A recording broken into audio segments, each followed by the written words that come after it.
I hold that a strongly marked personality can influence descendants for generations.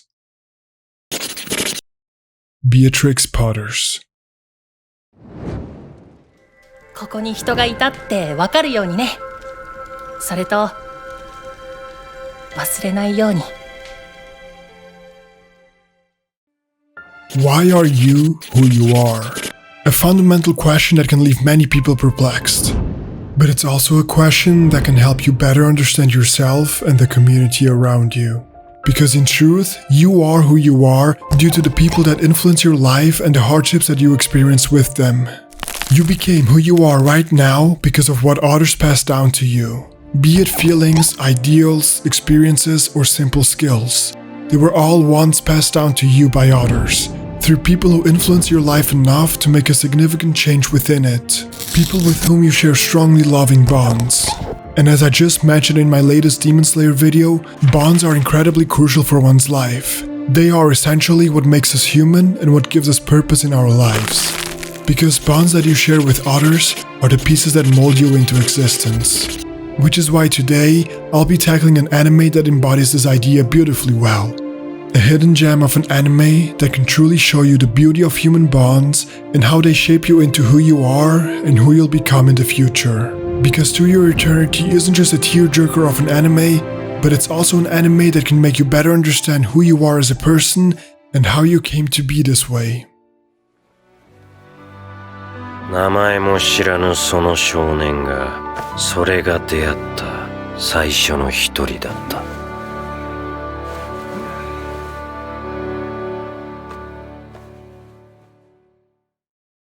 To Your Eternity has a very intriguing premise that is unlike any other story that I've recently watched. First, we're introduced to a small orb that was cast upon the world by an unknown entity. An orb that was dropped onto this land without any emotions or any identity whatsoever. And at first it did nothing more than just reflecting. But then, once it gets its first stimulus from hitting a rock, it is then able to learn from that experience and then shapes itself into a rock as well. Months pass by and without any further knowledge, our orb is only capable of doing whatever the rock does. And so, it stays like this until one day a dying wolf passes out right on top of it. A new impetus has just been presented to the orb, and without even realizing, it then turns into a wolf, inheriting all of the wolf's skills, but also of course, all of his scars and wounds as well. Its very first feeling of pain and discomfort. For the first time, the orb has now gained consciousness and starts making its way forward. But it doesn't have any clear goal in mind just yet. As far as it knows, it's best to just imitate whatever it is that the wolf was doing. And so, it carries on walking until it eventually arrives at a small cabin of an abandoned village. There, he is then greeted by the nameless boy, a young man who was the owner of the dying wolf and who now thinks that our orb has to be his beloved Johan. He takes it in, and then our orb suddenly experiences its very first feelings of warmth and pleasure. And on the very next day, the nameless boy explains to us that he's been alone for the majority of the past 5 years.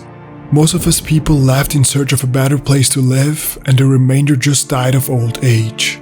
All he wants now is to go on a search for this better land himself. Our orb listens to all of this with us, and for the first time it hears of stories and dreams from the boy. They both then pack up their things and start their journey towards a land that is promised to have many sweet and tasty fruits.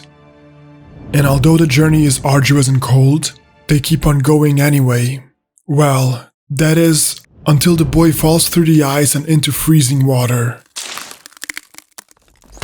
He makes it out alive, but not without severely wounding himself. He first tries to brush it off, but then comes to the quick realization that he'll have to turn back. Defeated and hurt, they both then return home. The boy can't make it for now, but he vows to try again once his wounds heal. But they never do. He caught an infection and is now burning up with fever. It doesn't take long, and now death's door seems closer with every second that passes. The boy recognizes that he won't be making it, so he makes peace with the fact and simply asks the orb to do one thing for him. To remember him until its eternity, to remember him forever.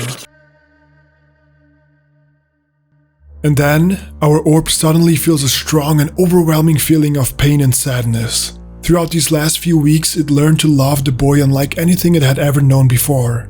And so, the orb is suddenly taken by surprise when its body starts turning into the boy it loved so much. Once again, the orb has inherited all of the skills and traits of the ones who influenced it. But this time, it also inherited the boy's dreams and thoughts. For the very first time, it took on the shape of a human. It had received a strong enough stimulus to do so, because the only way it is even capable of inheriting from others is through an impetus that is strong enough to change its entire being as a whole. And so, it went on a journey to meet many new people and to receive an even stronger impetus.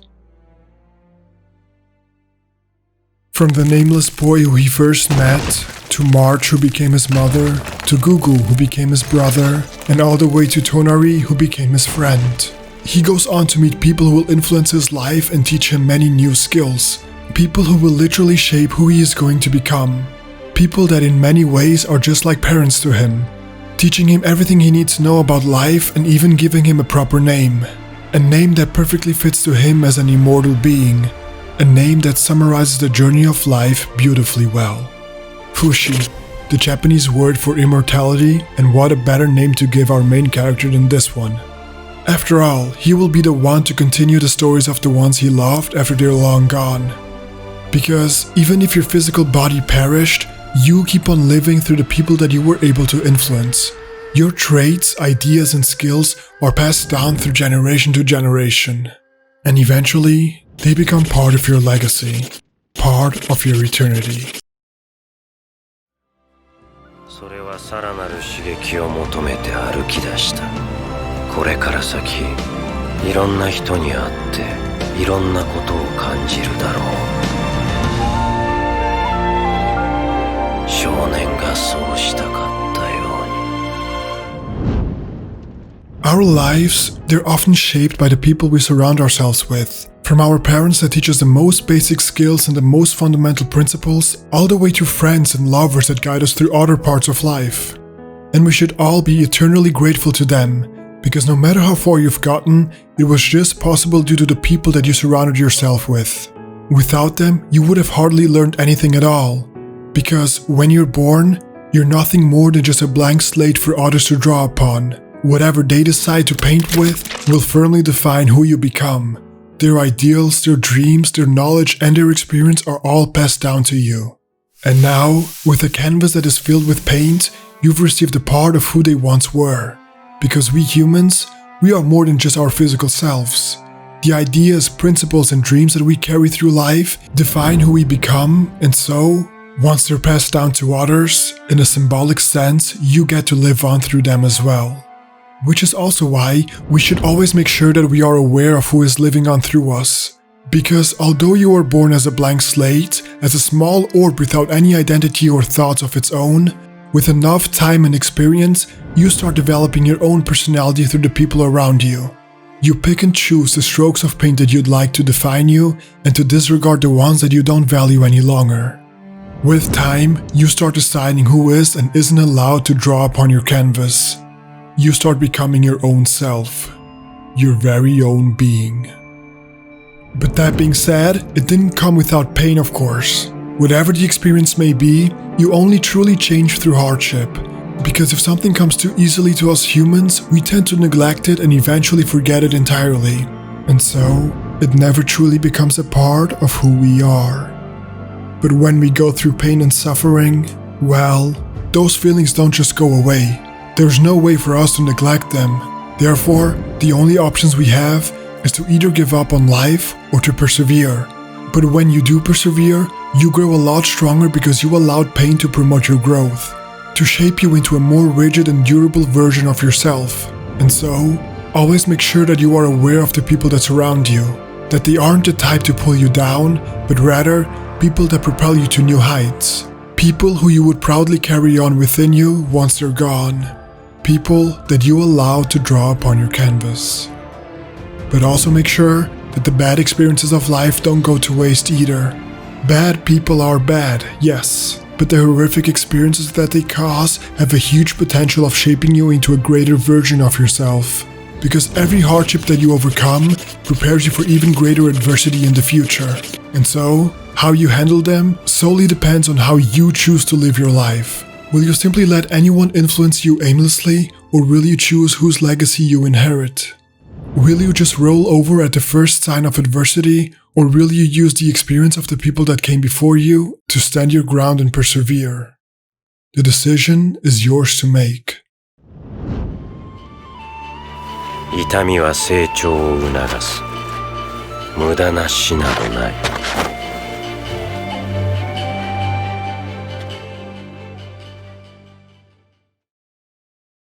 Now, how does all of this tie back to your eternity?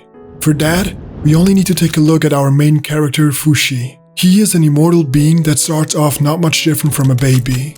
He has to learn everything from scratch, from walking, breathing, all the way to eating. But with time, he learns them all and then pursues to master even more skills. But he never does any of it on his own.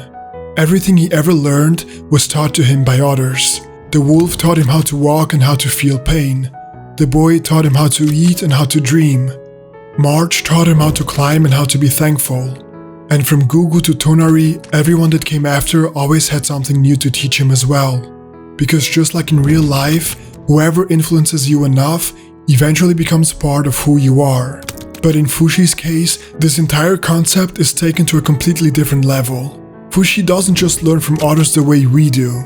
Once that person that made him feel so special dies, he also becomes capable of literally turning into them, of inheriting all of their traits, skills, and dreams. They don't only get to live through him symbolically, but literally as well. Because Fushi is the perfect embodiment of passing down human legacy through pain and struggle. You see, we humans, we are, unlike Fushi, mortal. There will come a day where we'll die. A day where our physical bodies will give in and turn into nothing. And so, it's incredibly important for us to make sure that we are able to positively influence as many people as we can, or at least to influence a few people as much as we can. Because no matter how much you achieve in your lifetime, if there is no one who you can pass the torch down to, then what's the point of it all? Why should any of it matter if there is no one we love to take on our legacy? And so, we go through immense struggle and pain to make that happen. But it's only through that pain that we are even able to grow in the first place. Because just like Fushi who needs a painful stimulus to grow, so do we humans as well. And just like him, we can allow others to live on through us once they're gone. To carry on their dreams, words, and thoughts long after they left this world of ours. Because a huge part of our goals and dreams has been shaped by the people that came before us. Because a huge part of who we are is made up of everyone who you learn to love. And so, learn from Fushi and let yourself be inspired by others, but don't forget to form your own personality out of it. To grow through hardship and struggle, and then to become stronger thanks to the ones who influenced you. To cherish the people you love and learn from what they have to teach. To be humble and kind to the ones who will one day become part of yourself. To know that if you work through enough struggle and influence enough lives, your being, your ideas, your dreams, and your thoughts will live on forever within others. That you are just the beginning of your very own eternity.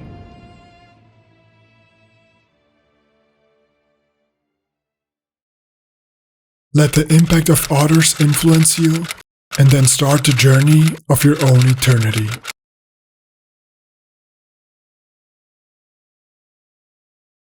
Thanks for watching, guys. Feel free to subscribe and check out one of my previous videos right here. This channel is all about looking at video games and pop culture from a different perspective, about digging deeper into the meaning of life and how we can get there with video games, movies, and TV shows. So if that interests you, maybe subscribe, maybe hit the bell to be notified. What about that, huh? Yeah? Okay, good. See ya!